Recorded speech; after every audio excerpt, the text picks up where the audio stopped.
Nature Glow here. Welcome to 6 solo female van life horror stories. Oh my gosh.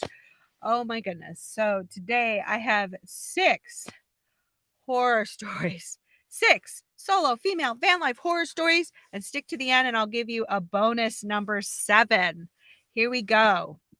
Number 1 solo female van life horror story. So I got on the road full time, living out of my Ford E350 2001 Econoline extended van, dubbed Evergreen Queen. I used to call her Green Queen, but because she is ever ready and runs forever, she is now dubbed Evergreen Queen. So I had been living out of her not even a year. And so I traversed from Mount Storm, West Virginia to Ohio, and then did a 17-hour cross-country drive to my parents' house in Wells, Minnesota. Arrived safely. I did see some horrible things along the way, but I avoided the horror shows. Like on Highway 80 on my way to my parents' house, there had been an ice storm and I had just missed it. And strewn along the highway left and right, I literally saw dozens upon dozens, if not 100 tractor trailers, cars, trucks flipped on their side, buried in snow and caked ice. Unbelievable. And let me tell you, I was shaking in my shoes that day. And it was like midnight, and I had just missed the storm by about, I don't know, 8-10 hours. And yeah, so that could have been a potential horror story right there, getting stuck off of Highway 80 in Minnesota on the way to Minnesota, Wells, Minnesota. So, I got my van ready at my parents' house during March and April of 2013. I finally got on the road, hung out with Bob Wells from Cheap RV Living and his crew, learned the ropes of van life.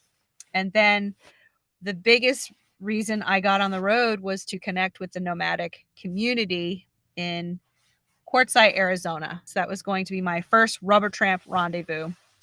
Now, before I went to Rubber Tramp rendezvous, I met up with a guy named Don. We were friends. We became fast friends. And he invited me to follow him to Slab City and go to Haltville Hot Springs for the first time. So I was all about visiting hot springs. I'm a huge hot springer, especially free natural hot springs. I'm all about it. So there I was on my first few months being on the road, and I follow this guy. We went first to Slab City. So I'm following him. We go through the Slab City. We go through Nyland, California, which is where Slab City is. We go over the railroad tracks, and then here I am driving for the first time into Slab City. And I had seen Slab City on YouTube, and I was really fascinated by this alternative community of people that live off grid and live on these. A lot of people have their homes, whether it be tents, RVs, vehicles, what have you. They typically will stay on these slabs, these concrete slabs, which are left over from the Marine Corps. They had a camp there that they abandoned. So here I am. I'm driving into Slab City with Don, and then we get to the singles area. I think it's called Sholo, or I forget the name of it. If you're a slabber, share in the comments. So anyway, we go to the singles section of Slab City. They have a whole encampment made up of unpartnered people. And so Don and I weren't dating. We were just hanging out as friends. So we're driving around looking for a place to camp.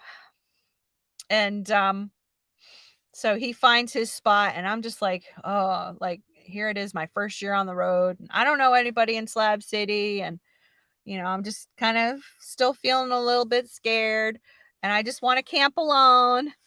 So Don rolls down his RV window. He's like, just look around for a place here and watch out for that sugar sand. Famous last words as I drove off looking for a remote place to camp.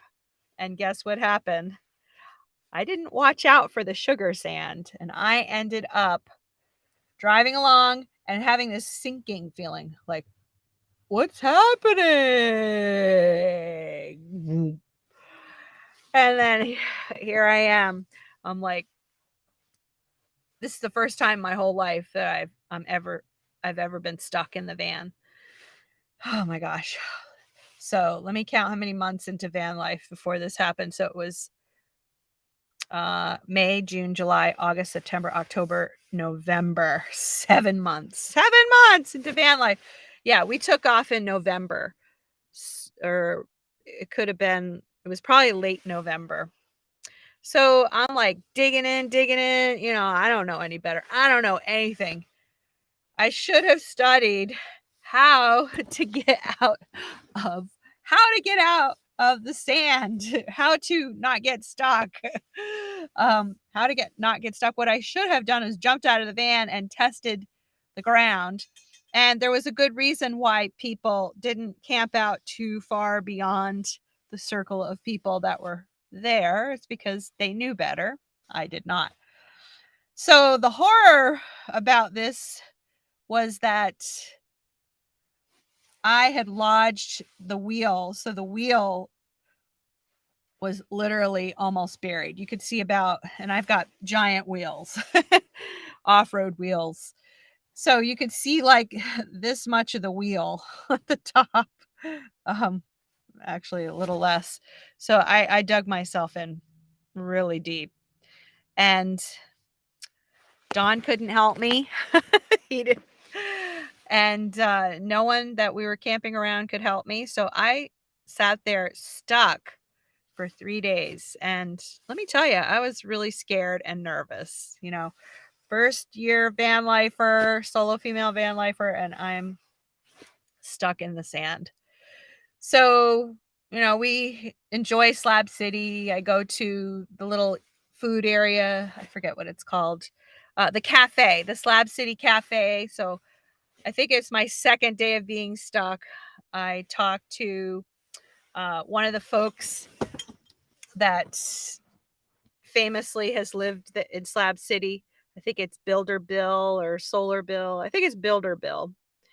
So I went to Bill. I know his name is Bill. I was like, is there anyone that can help me get out of the sand? I'm like stuck in the sand. And so he talks to a couple of guys. I think it was like 3 guys, one main guy. So he headed the operation. And so they ended up coming out with a long board and some rope. And I think it took about 20 minutes of digging and pulling. And so they finally hauled me out. And, they, of course, expected to be paid. So I gave them $100. I think it was $100 that I gave them. It was either $100 or $200. So, but it was well worth it to me to be hauled out.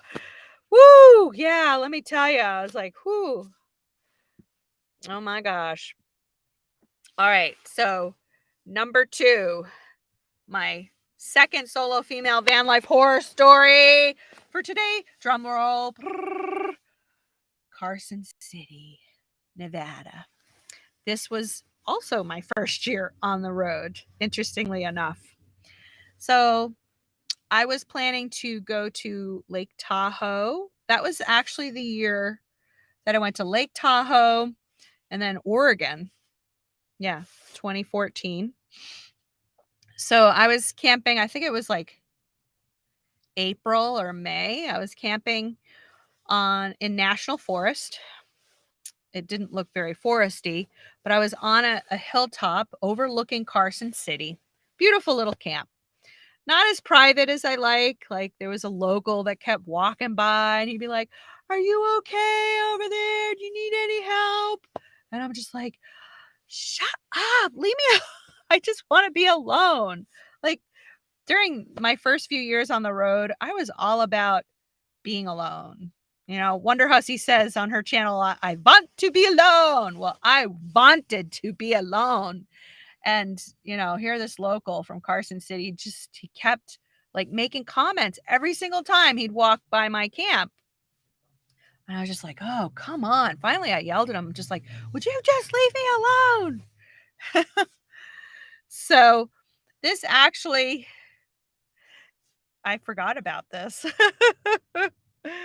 But this isn't really that much of a horror story. But I don't know if he sent the police up to check on me or what, but it was like 2 days later after this guy was like offering to help me. A policeman drove into my camp and he's like, you know, I just want to check your ID. There's a missing woman. Let me look at your license. And of course, I'm not the missing woman. I'm just like, can't I just be alone? Can't I just enjoy my solitude here overlooking Carson City? No, no. Okay, so that that was not the horror story that I'm about to tell you. All right, so we're still on horror story number 2. Solo female van life horror story number 2. So it is about 3 a.m. I'm still at the same camp spot. I'm like, I want to stay in this camp. This is my camp for these 2 weeks that I am allowed to stay here. So I was awoken by car wheels driving into my camp, and 4 teenagers or young people, maybe in their early 20s, jump out drunk. And the guys proceed to pee in my bush, not 3 feet away from my van. So I'm just like, oh, like, what are they doing here? Why, you know? So, you know, and I'm like wanting to jump in the driver's seat and take off. Like, I don't have anything outside. I just want to go. So I didn't realize the window was down like halfway with a screen over it. So I went to go to the driver's side and, you know, turn the key, and one of them hears me and they're like, hey, oh, and they're drunk. And I'm like, oh my gosh, what do I do? What do I say? So I'm just like, oh, hi. Hey, I have family coming in tonight. And they're like, oh, no worries. We'll be gone in a half hour. And then I'm like, meanwhile, my dog is like not bothered, not barking or anything. So I don't, did she bark? No, I don't think she barked. I don't remember her barking. So then I was like, you know, there's some campsites up the road. And they're like, really? Oh, okay. They get in the car and they drive off. And I was like, oh. That was probably the scariest moment my entire 8 years on the road. But what a relief when they took the hint and drove out of and left my camp. I think I had a hard time falling back asleep that night. So all right. Solo female van life horror story number 3. I call this one the Madman. I'm not going to say his name, but this happened again at Slab City. I love Slab City, by the way. All right. You know, Slab City is like a mixed bag. There's like all kinds of people from different walks of life. And, you know, just be mindful of who you choose to hang out with, you know? Sometimes you need to love people afar. And I was in a very vulnerable state. I had gone to, I won't even say the name of the town, but it was near Sonora, California. Had been on a dating site and I found another bisexual woman and I wanted to date her. I went to go visit her. And long story short, she ended up ghosting me. She didn't like me. And so I drove all the way from I guess that's northeastern California, central California, whatever. I think it was northern California. I drove all the way back down to Slab City for the winter. And I was really butthurt. I was just brokenhearted over this woman that I had spent, a couple months, video chatting and then seeing her in person. So, to be ghosted by someone, it can be devastating. So I get to Slab City and I meet this guy at a hot spring and at the Slab City hot spring and we just start laughing. He was really funny. Like he just really charmed me and I ended up going back to his camp and hanging out and he gave me a blouse, a really cool crinkle blouse and we had a fun time together. And but I told him, I'm on my way. I'm actually leaving for Ehrenberg at the time. So in those days, I didn't actually spend that much time in Slab City. I would just go for like a week, couple weeks at the most at a time. So, he knew I was leaving and we exchanged information. And and then I didn't care for his communications and he was just getting kind of risque when I just wasn't really interested in pursuing a romantic relationship. And then he started calling me names and just being really nasty, mean, cruel. And I was just like, whoa. So, that was pretty intense for me. So I ended up blocking him on like all social media and on my phone. And that was the end of that. So I had to put a stamp to that.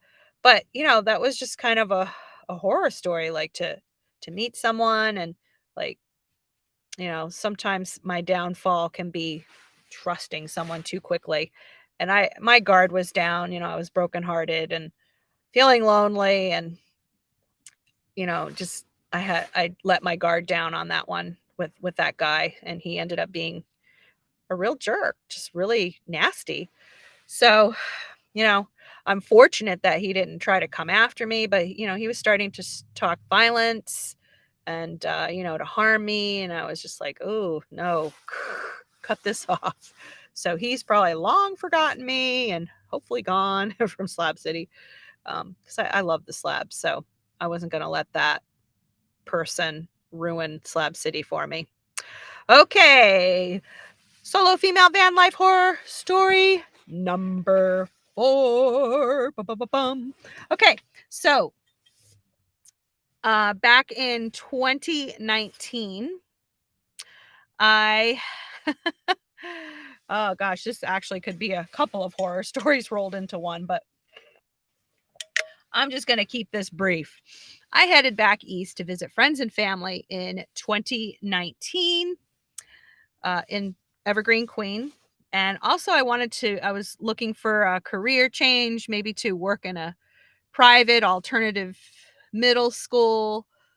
So I had sent an application and they wanted to interview me. So that was a big draw for me going back east. And I had not seen my parents for many years. It was like 6 years. So it was time. It was time to see my adoptive family and reconnect with friends and family on the East Coast. So I did that. And long story short, I got a job at the middle school, but I just did not fit into their culture. Um, Throughout my life, I have struggled with fitting in with mainstream anything, and they were a mainstream, like, 20s culture. Like, you had to be, like, really popular, like, it was like a popularity contest, and I was not a popular teacher there. So, very quickly, people, started ignoring me, the students were ignoring me, it was really awful. That's kind of a horror story in of itself, but that's not what I'm focusing on for the horror in this particular part of the story. So I ended up leaving and staying in a friend's driveway while she taught me breath work, which is a somatic healing. I realized that at that point in my life that I needed some kind of spiritual awakening. I needed some deep healing because just was really struggling with manifesting what I want in life, especially around money, relationships, and success. Money and relationships, at that point in my life had been a really big struggle. So, you know, And it rains a lot. I was in at that point, was in North Carolina near Asheville, and it frequently rained. So one day it was pouring nonstop, like for 2, 3 days. And I look over, let me show you. I look over to this window here and I see rain streaming down from the top of the window there like a river. So my van was like flooding. Ah! I was like so freaked out, you know? And I didn't know what the heck to do. So, well, what I ended up doing was throwing a tarp over top of the entire van because it was just leaking like a sieve. It was leaking out my back doors, back there. Um, so thankfully, um, a friend helped me seal the windows so that it wouldn't leak anymore. And then I got some new rubber stripping for the back doors, which helped a lot. But actually, I had to do a lot of work on my roof. My gutters were like splitting and like the rust was eating into the van. So I had to do a lot of work myself, which I did last winter. I did some caulking, some sealing, some painting, and also, well, before I did all that was I used rust converter, which turns rust into like a black metal so it stops rusting. I hope it works. I shall see. Horror story number 5.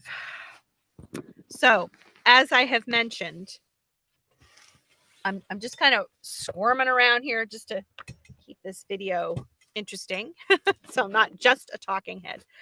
So I traveled with my dog Rochelle Claire since the first day I got on the road in 2013. So she was literally with me the entire time that I did solo female van life from 2013 to well, actually she passed, and that's the horror part of this story. This horror story number 5.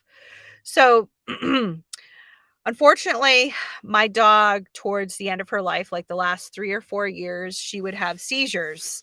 A lot of times they would occur in the middle of the night. Now I did have a hysterectomy at the end of 2017. And I noticed that as I was getting closer and closer to have my fibroids removed, to have the hysterectomy to remove them, she was having seizures like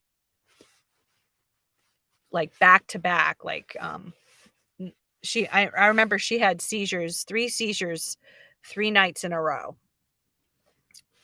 1 per night. Poor dog, you know. And so what I would do is I would just put my hand on her head, and she'd scream out and just like wriggle, and it was just really awful.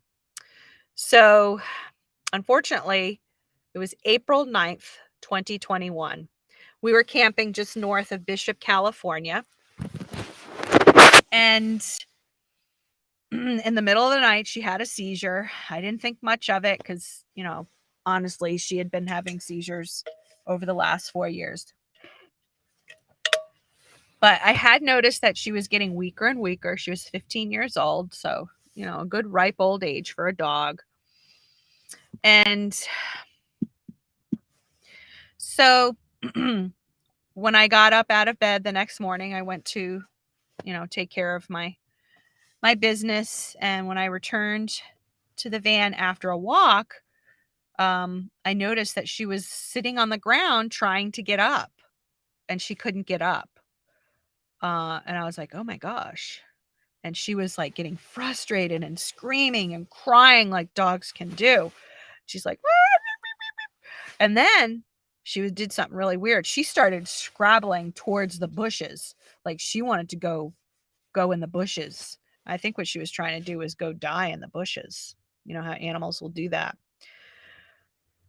So my dog can't walk. This stroke, I guess it was a stroke. She had a stroke in the middle of the night, and it rendered her immobile. She could not move at all. And this is a 66-pound dog. And I'm not in shape to lift a 66-pound dog in and out of the van. I would have broke my back probably or strained something. So I managed to get her into the van with a lot of struggle. Um, and then I just made some phone calls to two vets. The first vet was like, "Oh, it's going to be $600 to put her down." I'm like, "I don't have that kind of money." And then I called Bishop Veterinary Hospital, and they said, "Oh, we can put her down for $68." So I was like, "Well, I can afford that." And then they would take care of her burial for that price too. I was like, "Oh my gosh, wow!" So the town has a pet cemetery. So, whoo, boy. So those last few hours, and so I made the appointment for 2 p.m. and it was like 9:30, 10 o'clock in the morning. So it was my last day with my dog. So, I made us breakfast, some eggs, and she loved Vienna sausages. So I made her that. And I'm just like sitting there crying and crying and petting her and just like, this is goodbye. So I gave her a couple Vienna sausages, and she had been actually sick to her tummy a few days before. So I had to be careful and not overdo it with her. So, we left camp. This was at Wells Meadows. That place holds great memories. In fact, I have a video on this channel about that with a memorial. It's a memorial video to Rochelle if you want to check that out. I'll try to remember to put that up here as a clickable link or in the description or both. So I drove her down to the veterinarian, and I had to have someone help me haul her out of the van with a towel, a big long towel. So we like wrapped it under her like a gurney, and we like carried her in, and it felt like an eternity before the doctor arrived with the blue solution. It looked like dish detergent. And I asked what that was, and they're like, "It's old anesthesia." Okay. So that's what they use, at least in that particular veterinarian, um, to put animals down. So they, they made the injection in her paw and it didn't work. So you had to do it in the back paw. So I'm like holding her head in my hands. I'm looking into her eyes as her life is, slowly ebbing away and her spirit lifting from her body and hopefully hanging out still near me. I don't know if I've necessarily experienced her spirit, but I know my boyfriend, she loved my boyfriend, Marcy, so much. Um, he says that he's felt clawing at the bed before. So I was like, "Oh, Rochelle's come here to visit. She's here with us." So, I hold on to hope like that, thinking that she may very well be here with us. So, losing a pet, the pet that I had on the road most of my full-time van life was, it's very sad. Okay, and solo female van life horror story number 6. Bum, bum, bum, bum. Okay, so let's see. It was the summer that I had lost Rochelle, and it was like June or July. I think it was July of 2021. Um, I found a favorite camp in the forest, and I was just camping there, and I did something dumb.